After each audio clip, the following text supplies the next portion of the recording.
I'd say, first of all, that you've got to remember that Europe has underperformed the United States for 10 years. So there was very little worse things you could say about Europe at the beginning of this year. And it became evident that any sort of moderate news would be good news, whereas the US has a huge amount of optimism built in, including around the AI story. But of course, if you look at shares like Nvidia, they're extremely expensive by my standards. I don't like buying P's over 30 times. But in Europe, you can still buy into technology at much more modest rates. And you have a lot of kind of solid stocks, like in the granola grouping, which actually mirror a lot of the kind of good performance criteria, like heavy reinvestment of profits made, which has empowered US corporations to maintain such high growth rates and earnings. So it is evident that the balancing from the US into Europe is to some extent taking place. And my guess is there's further to go.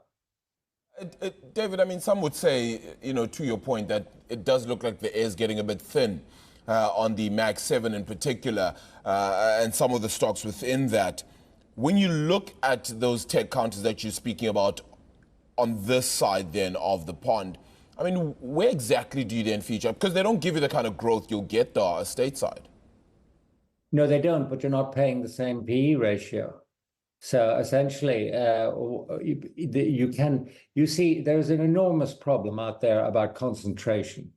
When you go to the US and you look at what actually is driving the market or has been driving the market, you will find that the big tech stocks, the AI stocks, Nvidia, those sort of stocks are responsible for all the growth. And in fact, Nvidia is about 20% of all the growth in the US market this year, and a lot of it last year. So people say, right, the concentration of the performance in the United States is a risk factor. Therefore, I am prepared to buy solid, less dramatically good stocks in Europe as a way of diversifying that risk. And I think it is what you're seeing really is a diversification of the concentration risk in the US market is leading to flows into other markets, which may be more stately, elderly, more boring, but still contain stocks which are very solid and do the right things. David, your views around some of the stocks and valuations in Europe quite different to what you're saying around the economy. You had a piece that you wrote in the last couple of weeks saying the ECB hasn't killed the golden goose, has it? Well, I think yes. I personally, look, I'll tell you why I think that. The golden goose is the European economy. And of course, it's not particularly golden, but it is a bit of a goose. So the way I look at that is, at the heart of Europe, still with by far the greatest concentration of GDP lies Germany.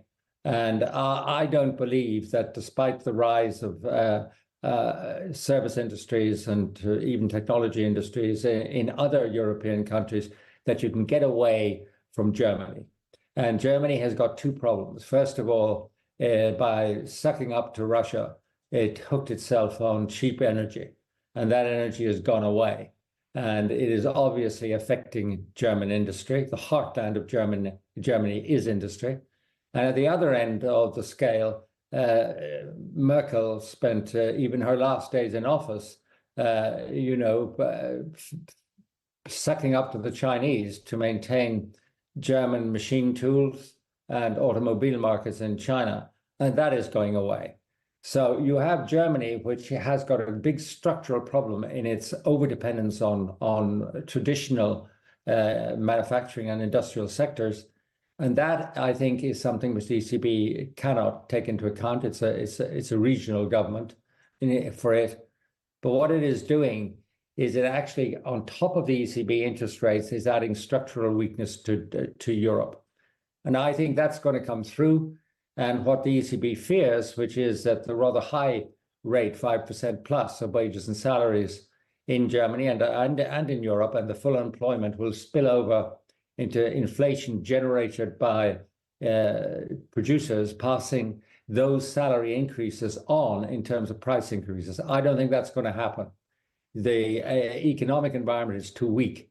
So I would say that the other thing that will support the thesis on stocks is not that the European economy is strong, but that interest rates will fall more and earlier than people expect. So it's David, by that logic, then Europe needs these rate cuts quicker and first ahead then of the United States. Would that be your sense? Precisely. That is exactly what I'm saying, but said in a far more succinct and intelligent form.